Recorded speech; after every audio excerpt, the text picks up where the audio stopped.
यही कहा जा रहा है कि नोबडी किल्ड आरुषि, क्योंकि ये पता नहीं लग पाया कि आरुषि की हत्या आखिरकार किसने की थी। ठीक वैसा ही एक मर्डर मिस्ट्री थी जेसिका लाल हत्याकांड, उसके बारे में भी शुरू में किसी को नहीं पता लग पाया था, लेकिन बाद में पता लगा और वो एक बहुत लंबा संघर्ष था जब ये केस अपने मुकम्मल अंत तक पहुंचा और उसी केस पर यह फिल्म बनी है। रानी मुखर्जी से हम आपकी मुलाकात करवाएंगे, जो कि एक टेलीविजन रिपोर्टर के किरदार में आपके सामने थोड़ी देर में आपके सामने आएंगे।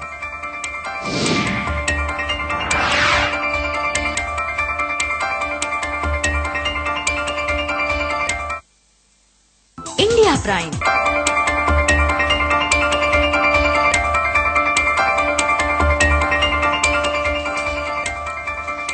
इंडिया प्राइम में आज मेरे साथ दो खास मेहमान जुड़ रहे हैं, विद्या बालन और सुधीर चौधरी। इसी हफ्ते शुक्रवार को यानी 7 जनवरी को रिलीज हो रही film no one killed Jessica में मैं एक टीवी जर्नलिस्ट का रोल निभा रही हूं और आज इंडिया प्राइम में मैं लाइव एंकरिंग कर रही हूं सिर्फ लाइव इंडिया के खास दर्शकों के लिए।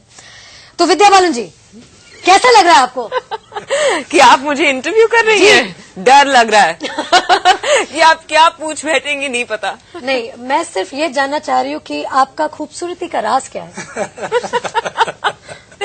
अगर आप दर्शकों को बताना चाहेंगी कि ये जो खूबसूरती है आपकी। बहुत बहुत शुक्रिया पहले तो रानी जी। क्या ये आपके पिताश्री से आए हैं कि आपकी मम्मी श्री से? और सुधीर जी, आपकी खूबसूरती का राज क्या है? देखिए, मैं इसलिए ज्यादा खूबसूरत लग रहा हूँ क्योंकि मैं बहुत खूबसूरत कंपनी में हूँ इस वक्त। क्या बात इसके लिए इनको मिलता है पूरे 10,000। But Vidya, I should say we must clap for Rani. बहुत जबरदस्त एंकरिंग आपकी थी, जबरदस्त, बहुत जबरदस्त। और आपने थैंक यू। और मेरी नौकरी असल में खतरे में पड़ गई है। नहीं, आप तो बहुत ही बेहतर है। मैं तो सिर्फ एक रोल प्ले कर रही हूँ जी। लेकिन बहुत अच्छा लग रहा है लाइव इंडिया के इस ऑफिस में आके, इस न्यूज रूम में आके। It's always nice to see you on television और आज आपके साथ बैठ के बहुत अच्छा लग रहा है। थैंक यू सो मच रानी। लेकिन आपने जो टीवी जर्नलिस्ट की भूमिका निभाई इस फिल्म में, ये फिल्म असल में बहुत रियलिस्टिक फिल्म है। इसमें ये खबर के ऊपर आधारित है, तो आपने तैयारी कैसे की थी? जी, एक्चुअली मेरे जो डायरेक्टर साहब है राजकुमार गुप्ता, उनकी मदद से एक चीज बहुत मेरे लिए आसान मतलब हो गई कि वो नहीं चाहते थे कि मैं कोई एक रिपोर्टर को फॉलो करूं। उनका पहला ब्रीफ मुझे ये था कि क्योंकि जेसिका लाल केस के दौरान इतने सारे रिपोर्टर्स थे, तो वो नहीं चाहते थे कि वो किसी के साथ भी अनफेयर हो, कि अगर हम एक को लेकर इंस्पायर होके रोल करें तो दूसरे मतलब जर्नलिस्ट या रिपोर्टर्स को ऐसा नहीं लगे कि हम सिर्फ एक को फॉलो कर रहे हैं। तो उन्होंने जिस तरह से मीरा गेती का कैरेक्टर बनाया, उन्होंने सारे रिपोर्टर्स उस वक्त के उनको मिला के एक मतलब मिश्रण करके मीरा गेती का एक कैरेक्टर स्केच बनाया और कैरेक्टर ग्राफ बनाया। और उन्होंने कहा कि रानी, मैंने जिस तरह से ये रोल लिखा है, आप सिर्फ उसको फॉलो करके आप ये रोल करें तो बहुत अच्छा होगा और बहुत बेहतर होगा। और ऑब्वियसली मैंने आप सबको देखा है मतलब एंकरिंग करते हुए, तो एक जहन में बात है कि आप लोग जिस तरह से रिपोर्टिंग करते हैं, किस तरह से आप मतलब टीवी के दर्शकों को मतलब रिपोर्ट मतलब बताते हैं, तो ये सब एक मतलब मिश्रण करके मैंने जो रोल किया है वो मतलब निभाया है। आप अखबार पढ़ती हैं हर रोज? हर रोज जी। अच्छा, मैं पूछूंगा नहीं। नहीं, आप मुझे बेशक पूछ सकते हैं। मैंने हर रोज के लिए मतलब मैं बोलने वाली थी कि सिवाय संडे के तो मैंने कहा कि मैं ठीक जवाब दूं या मैं तो आई वाज जस्ट थिंकिंग कि यार बट आई डू। आप पढ़ती हैं अखबार? जी बिल्कुल। तो आप अखबार पढ़ती हैं, आपको अखबारों के जरिए कुछ इस रोल को करने में मदद मिली, इस फिल्म को करने में मदद मिली, इस फिल्म की जो कहानी है जिस खबर पर आधारित है वो करने में आपको कुछ मदद मिली? आई थिंक अखबार से इस केस के बारे में बहुत जानकारी सालों से मिलती आ रही है, पर जहां तक फिल्म की बात है, मेरे ख्याल से फिल्म में एक फैक्ट और फिक्शन का मिश्रण है। फैक्ट मैं कहूंगी उस हद तक है जहां क्या हुआ वो फैक्ट है, कैसे हुआ मेरे ख्याल से वो राइटर डायरेक्टर की कल्पना है और इंटरप्रिटेशन है। तो नॉट कंप्लीटली, पर हाँ जानकारी के तौर से बहुत अखबारों से टीवी चैनल से देखते आ रहे हैं इतने सालों से, तो काफी सारी जानकारी मिली, पर इमोशनल जर्नी जो है सबरीना की, उसके लिए तो हमने बस we just depended on our own imagination.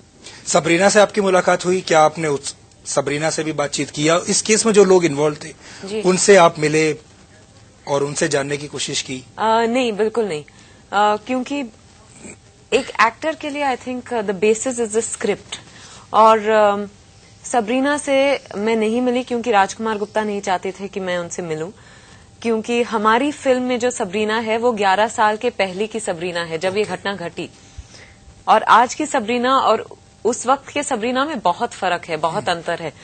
तो उन्होंने मुझसे कहा कि हम दोनों एक साथ बैठकर एक कैरेक्टर स्केच बनाते हैं कि ये लड़की कैसी रही होगी, एक आम लड़की जिसकी जिंदगी में ये होता है, वो कैसे रही होगी, उसने इस सब से कैसे डील किया होगा।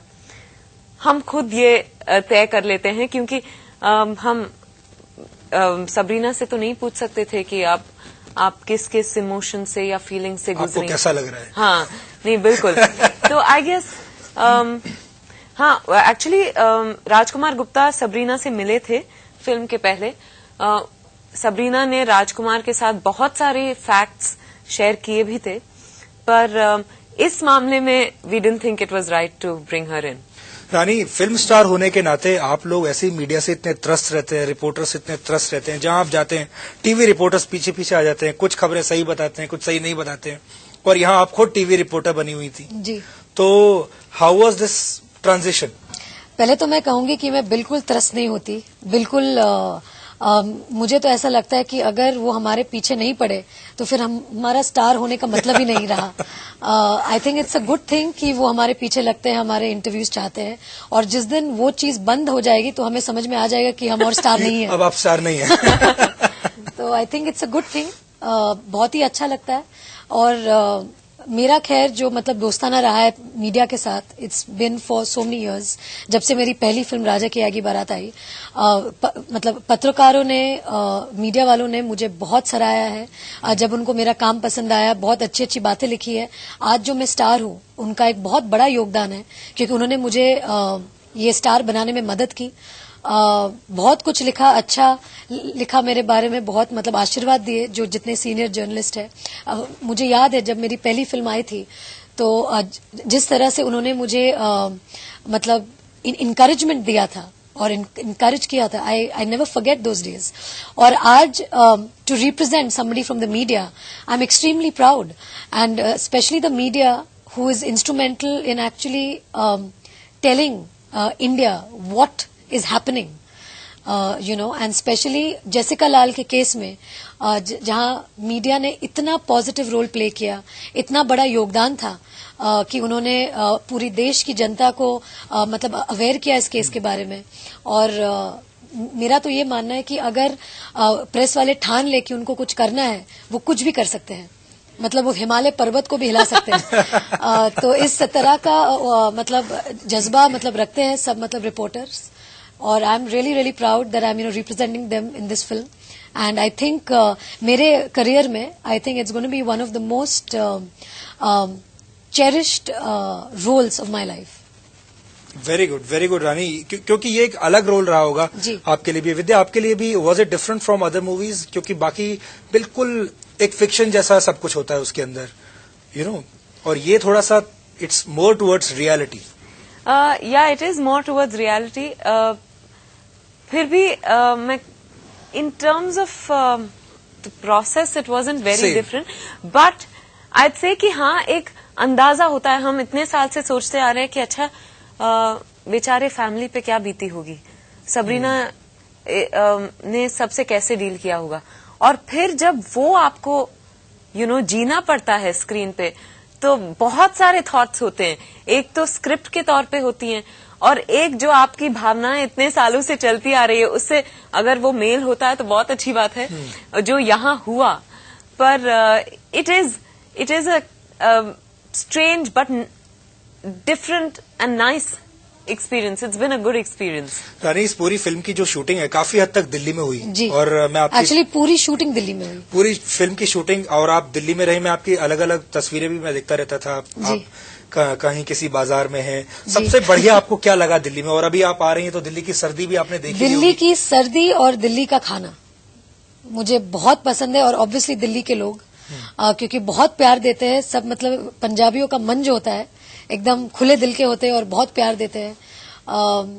तो मुझे दिल्ली में अभी मैं इसी साल में नहीं कहूंगी क्योंकि वी आर इनटू 2011, तो पिछले साल फरवरी में मैं यहाँ थी, शूटिंग कर रही थी और बड़ा मजा आता था खाना खाने में यहाँ। जो दाल मखनी है और जो राजमा चावल है मुझे बहुत बहुत पसंद है, पंजाबी खाना, तो बड़ा मजा आया। और दिल्ली की सर्दी, एक्चुअली मुझे सर्दी में रहना बहुत अच्छा लगता है, तो दिल्ली की सर्दी आई थिंक इट्स फैंटास्टिक।